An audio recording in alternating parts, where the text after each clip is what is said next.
着卡片还买单。你跟他讲要买单，你自搞个不买单的？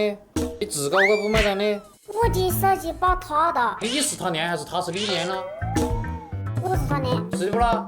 你举手机把他的偷钱的该分做娘的啊！买家伙要不要把钱？该这基本最浅显的道理不懂啊？是你能还给我，这是最后一次机会，可以不？现在不是我们给不给你机会的问题嘞。我们都知道一句古话，叫小来偷针，大来偷金。你女儿很有可能今后就走上了这条路。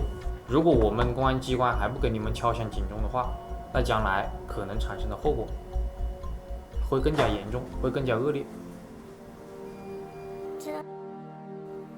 算了，我还问一下吧。你现在自己是什么想法？晓得后悔了？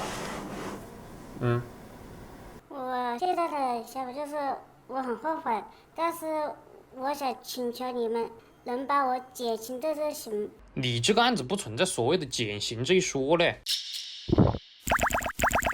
首先啊，你的涉案金额是1700多块钱，还没有达到构刑的标准，但是已经非常接近了。而且现在商家那边明确的表示说不愿意接受调解。刚刚我们老板发信息过来了，说不接受调解。所以你现在面临的就是一个1试5日以下的行政拘留。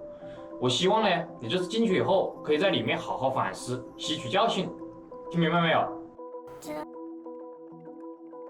王某不仅带着自己的女儿道歉，还把年幼的女儿当成自己的挡箭牌。作为成年人，王某要为自己的行为付出代价。